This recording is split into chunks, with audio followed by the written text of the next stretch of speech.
Oh, what's good, YouTube? Zamcrow here, aka Scoot, back with the International Draft Masters Season 2, week number 11, our final week of the regular season, and we're taking on Jack O, coach of the Sootopolis Swamperts. And he has a terrifying squad with a terrifying record to back it up, sitting at 8-2 with a 21 plus differential. We're sitting at 7-3, one game behind, so this game could set us both at 8-3, or he could take a decisive lead and go 9-2, which would also give my opponent a first round bye, despite what else could happen in the league. That being said, not only do I want to play spoiler for the bye week, I want to put myself amongst the eight win teams, teams with 8 wins or more, and potentially with a certain set of scenarios happening, I could grab a first round bye as well, which could be super dope. So my opponent has a team consisting of Celesteela, which has ZXS, Mega Gallade, Clefable, Gliscor, Greninja, Alolan Muck, Mesprit, Amoonguss, Z Quagsire, Electivire, and Stunfisk. So my opponent's got quite the squad. A little bit stylish if you look at it with Clef, Gliscor, Quag, Amoonguss, Stunfisk, Selly, things like that. But it has some offense on there too, with Mega Gallade and Greninja being pretty offensive. And then Celesteela and Clefable can present, offensive threat, can become threatening offensively through setup variants, things like that. So can other things like Gliscor and Alolan Muck. But my opponent's put on a pretty solid show this season, winning most of his games by like a differential of 3-0 or better. And he's had 2 losses, one to I think Andy and one to the Confusion, I think. But he's got notable wins over, Pledge and Aki VGC. He's got notable wins over Skyrise as well. Just last week, defeating Skyrise, which would actually be able to, might be the difference maker in what, who gets the buys and whatnot. But yeah, nonetheless, our opponent has some scary, things, but we're going to try to work around it. So Z Celesteela is very threatening. I feel like versus my team, I don't think like a defensive Celesteela is really super viable. Mandibuzz can taunt it. Coco, Mam'oswine, Volcarona, Garchomp, they all have ways of breaking through its defense. Hoopa Unbound and Mienshao can hit it pretty hard as well. Not being resisted or anything like that. So I do feel like he's going to bring an offensive Celesteela. Gallade's it's a no, it's a no-brainer. It's definitely coming. Clefable, it could come, but I don't necessarily see it coming. It doesn't do anything specific versus my team outside of checking like Garchomp and maybe like, I don't know, set up Volcarona with Unaware. But outside of that, Coco beats it 1v1. Mam'oswine will beat it down as well. Hoopa Unbound, it's not the best switch in the Hoopa Unbound thanks to Gunk Shot. Bronzong pretty much stops it in its tracks. Volcarona can not really be threatened by it. And then Garchomp can likely 2-hit KO it. And if I bring Sand, then I'm definitely going to 2-hit KO it with Earthquake. So I don't see Clefable being, it could come. Could be a really cool support mon with Wish, Protect, Stealth Rocks and Moonblast, or maybe T-Wave to catch Volcarona, or like Hoopa Unbound or something with it. But yeah, that's just about it. Gliscor could definitely come as well. It's a nuisance to things like Garchomp and Mienshao, as well as Tapu Koko if I don't bring Hidden Power Ice. Spoiler alert, I don't bring Hidden Power Ice. Greninja's a huge threat too. It could be offensive. It could be a suicide hazard setter with, you know, toxic spikes or spikes. It could have taunt. It could be, actually no, it's not Z eligible. But yeah, it's a huge threat. I definitely believe it could come. It's one of his skill leaders as well, so I definitely believe it could come. Alola Muck's nice to trap things like um, Bronzong. It takes hits from Serena, Mandibuzz pretty solidly, and can semi-check a Hoopa Unbound.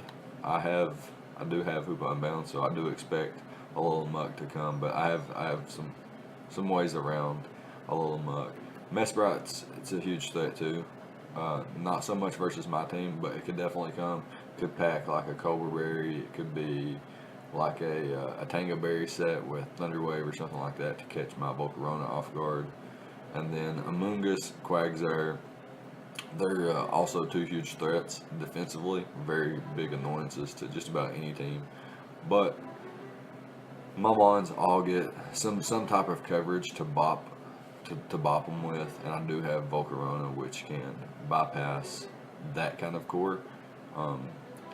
Quagsire and Amoonguss specifically, with Giga Drain and Fiery Dance or Fire Blast, Flamethrower, whatever I might choose.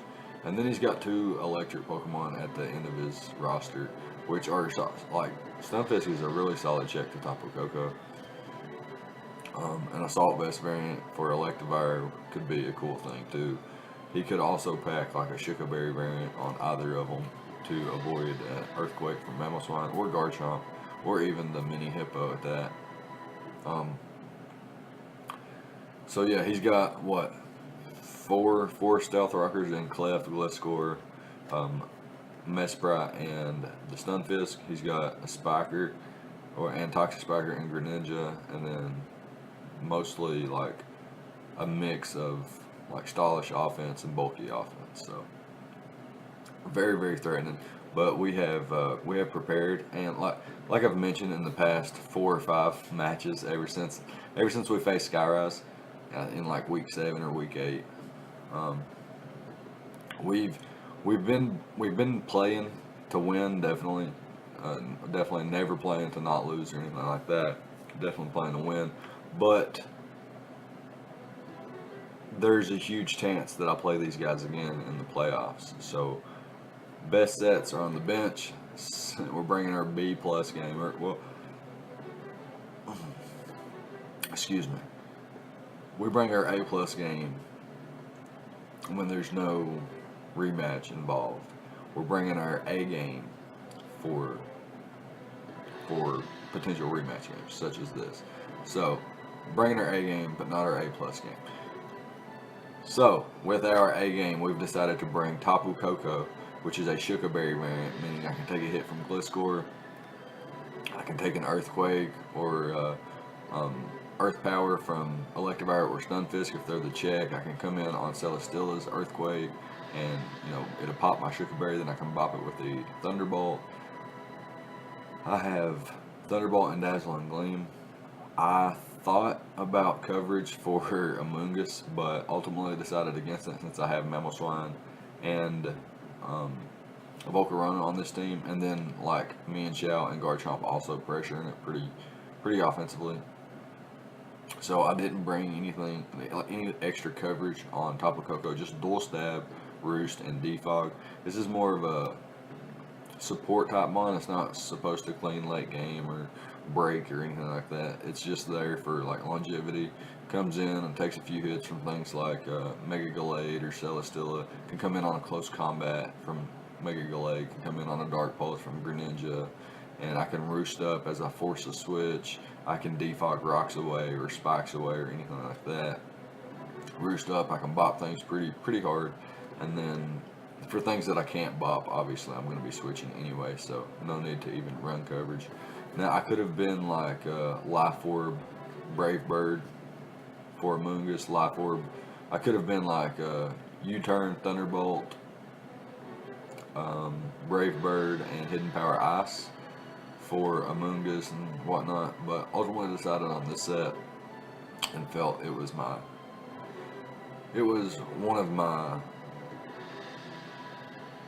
one of my better ways to always have an answer to Revenge Kill Mega Gallade, Greninja, and so on and so forth. I am setting at 251 or 351 speed with 220 EVs and a modest nature. This allows me to outspeed Mega Gallade.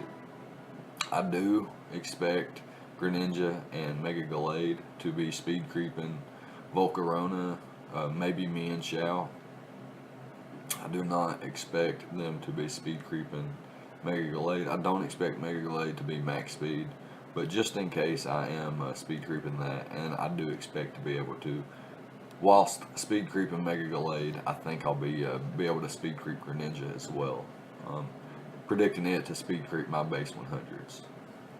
Because it wouldn't make sense for Greninja to be max speed or any faster than his Mega Gallade unless he just predicts me to speed creep his Mega Gallade with my Tapu Koko, and then that's just solid prep on his part.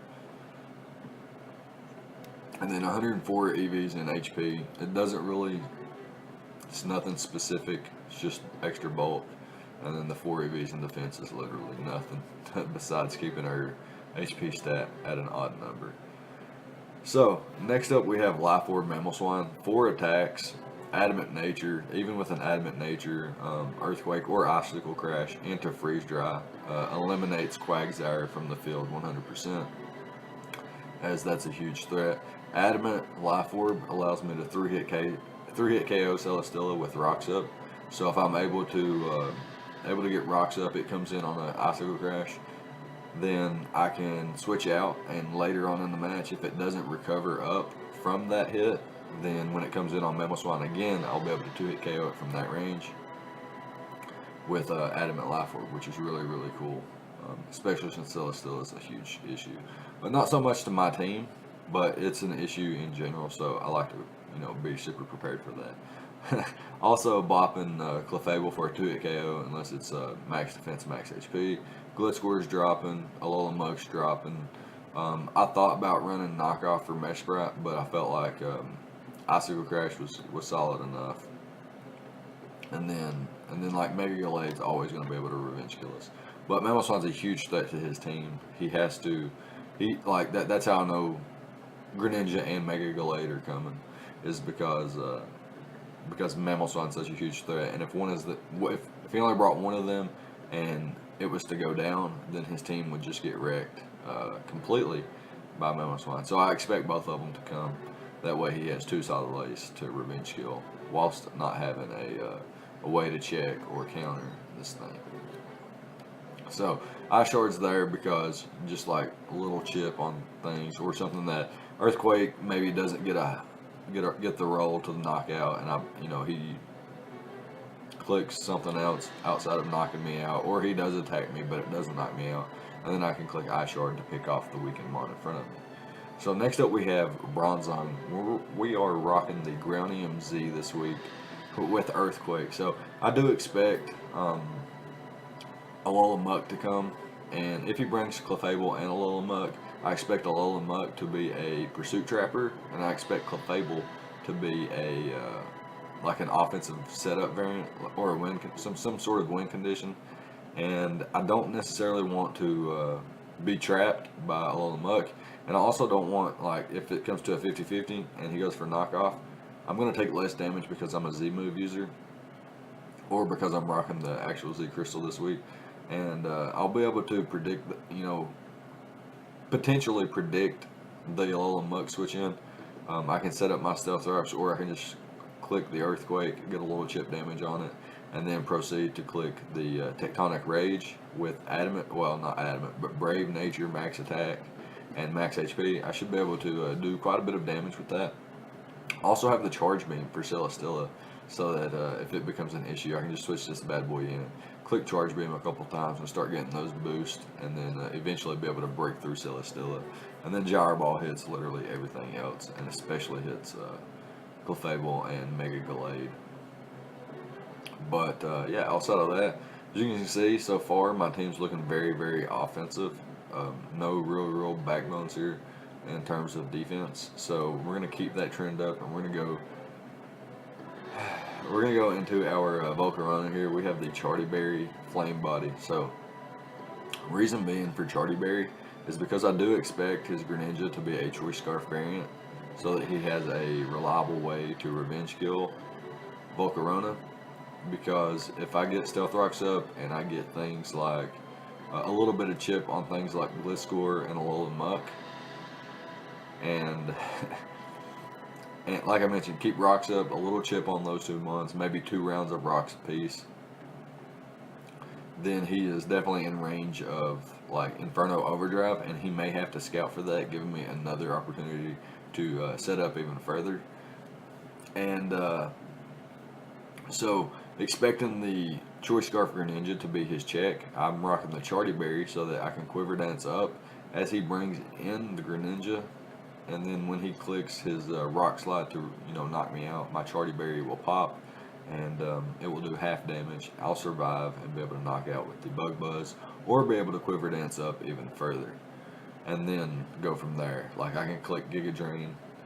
If I know Giga Drain knocks out at +2, I could just set up even further and get a little bit of health back even at that point. So yeah, Fiery Dance and Bug Buzz literally breaks his entire team outside of Quagsire, which Giga Drain beats. And like I mentioned, Alolan Muck and Gliscor, they can take a +1 Fiery Dance from a modest max special attack Volcarona. But after a couple rounds of rocks and maybe some chip damage from other things like Tapu Koko, Mam'oswine, Mienshao, and Garchomp, I will be able to put them in range of this thing and hopefully be able to win with this bad boy. Flame Body also allows me to switch in on Celesteela and Gliscor on knockoff or heavy slam or something like that, and potentially get a Flame Body burn, which would put some other of my Pokemon in some solid positions. That being said, well, let me talk about the EVs on this bad boy. We have enough speed to outpace base 95s, I think, if they're rocking a non-speed boosting nature. So I think we outpace them by 1 point, sitting at 290, and then the max special attack for most damage output. Like I mentioned, Gliscor and Alolan Muck, if they have some SPDF investment, they can avoid being O-code or 2-hit KO'd. And Volcarona sets at base 135 special attack, meaning at modest nature and 252 EVs, it sets at 405 special attack, which is pretty high. Pretty high. It's like it's pretty close to like Hoopa and Mega Diancie when they have a non-boosting special attack nature. So next up we have Mienshao, which is a Choice Scarf variant, rocking the Adamant nature. Same speed as Volcarona, less speed EVs because I am naturally faster, but same speed, ultimately setting at 290. Max Adamant attack with a U-turn, high jump kick, knockoff, and poison jab with the Reckless ability. This was something I just threw on there. I didn't really have anything else to like revenge kill and like you be able to U-turn out into Mam'oswine and things like that. Like this thing baits in things like a Moongus and Gliscor. I can U-turn out on those things and bring in Mam'oswine, and then start applying offensive pressure that way. That's really dope. And knockoff allows me to get rid of items. Poison jab is just there for the Clefable.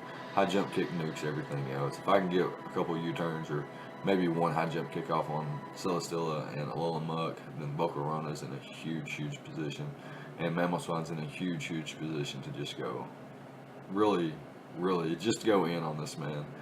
But yeah, that's going to be it for Mienshao and what it does and its purpose. Next up we have Mega Garchomp, rocking the Adamant nature, max attack, Earthquake, Dragon Claw, Fire Fang, and Substitute.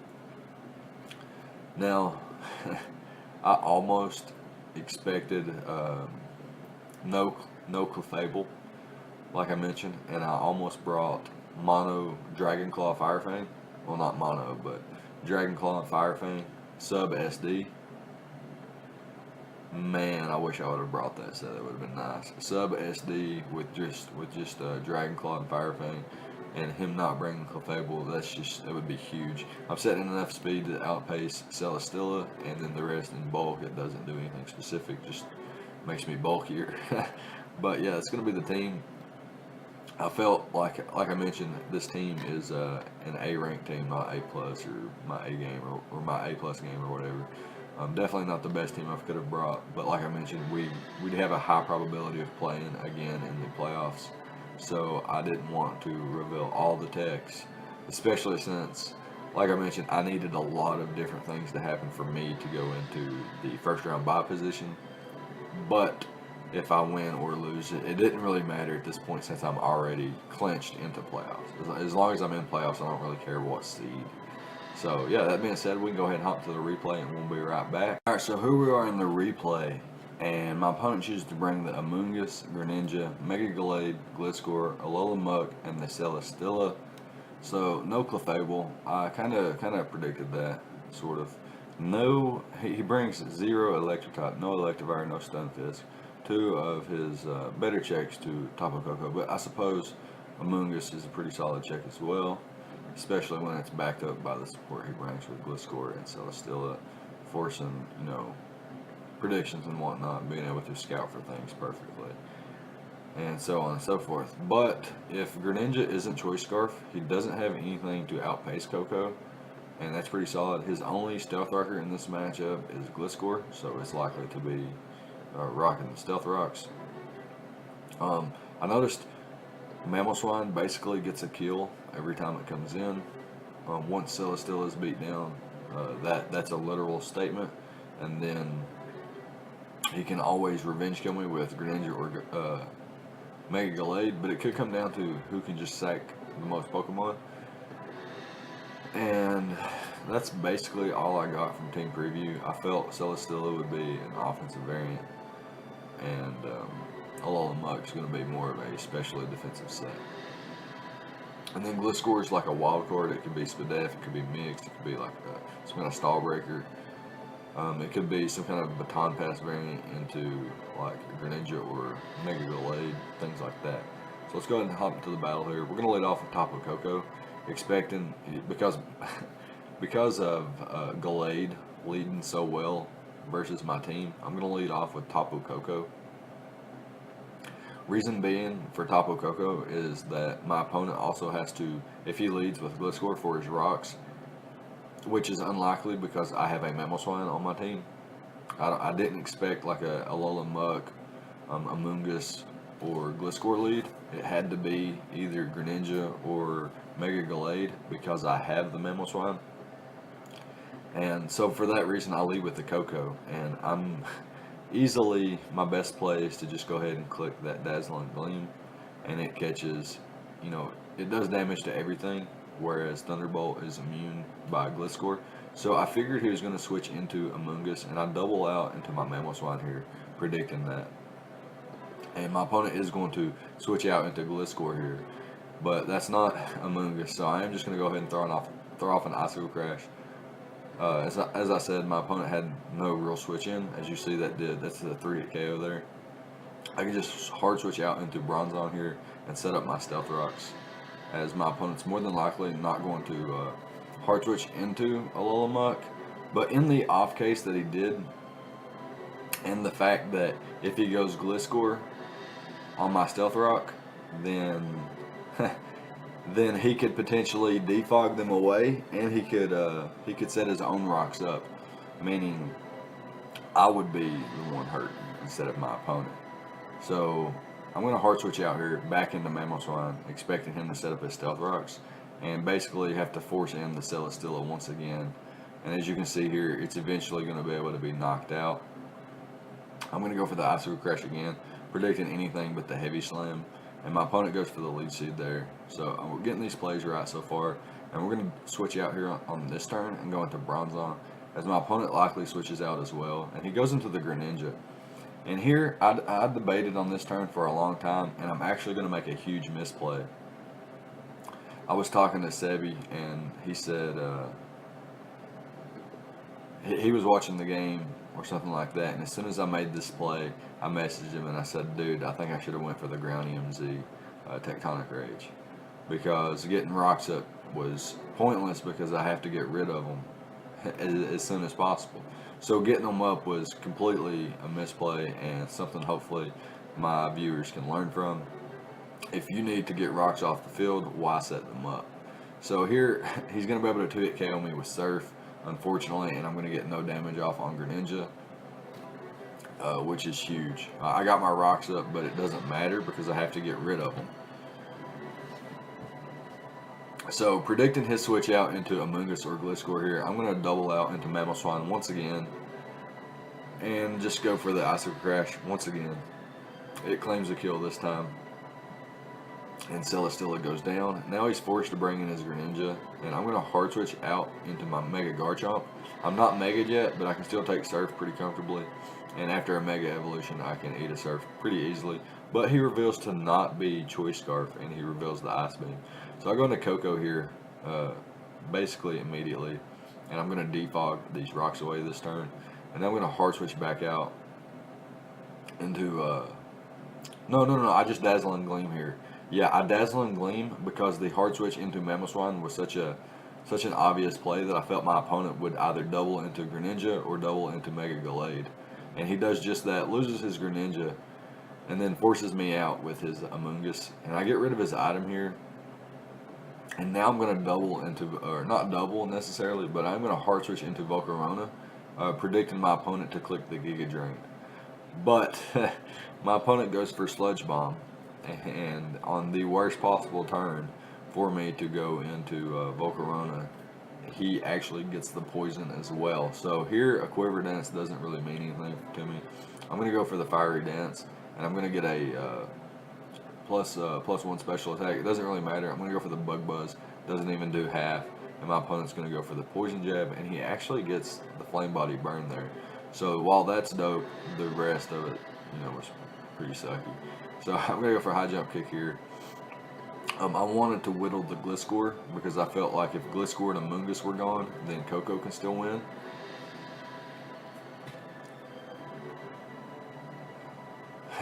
So I finally roost up, and I know I can live a Poison Jab from here. But my opponent gets the Poison Jab, poison with the Poison Touch, and despite being able to KO him from here, I'm not in a range to roost up or anything like that. I'm on the Amoonguss, and he's going to be able to easily knock me out here. And then I'm going to be able to go into Mam'oswine here, pick up another kill, but ultimately he's able to revenge kill me. I missed the attack even, so not a huge deal because I am able to outspeed the Gliscor, and it keeps differential really low. Because at this point, I have to be able to like critical hit, high jump kick like twice, and he has to miss his attacks twice. So it's impossible to win. Had he went for Zen Headbutt there and missed, and then on Amoonguss for some reason he went for Giga Drain or something and wasn't able to knock me out, and I got like 2 crits with high jump kick, I could have maybe won or something like that. But if that had happened, I would have just forfeited anyway because we're not going to take a dub like that. But yeah. Good game to Jack-O. Solid prep on his part. I felt like Mam'oswine was a huge issue for his team, and I didn't prep to a point where I didn't build around Mam'oswine. I built sort of around Volcarona, and I feel like now that we've played, going into the rematch and seeing how much Mam'oswine really puts in, I feel like, if we meet in the playoffs, I will have a much better time versus him than he will versus me, despite both of us already playing each other once. I see where his weakness lies, and like how I could exploit his defense there, and how I could always win this matchup 10 times out of 10. Despite outside of my opponent. Let's see, how can I word this? If we were to play with the same sets, same team, with no knowledge of each other's sets, outside of me knowing that Mam'oswine, you turning it into Mam'oswine and then having a check for Gallade and Greninja, if that was the only thing that would change, then I feel like there's no way we could lose the match. Bronson was here at the end of the game. He showed up and he was saying some stuff. Me and Jack we both get a kick out of that guy. Bronson's hilarious. But yeah, good game to Jack-O. Good luck the rest of the season. unless we play in playoffs, and then I don't want you to have good luck. I want you to have fair luck or no luck. And then, yeah, that's going to be it. Let me know what you thought about the prep on both sides of the field, the plays on both sides of the field, who was the MVP of the match. Leave a like, comment, subscribe, all the good stuff, and I'll see you guys next time. Thank you for watching.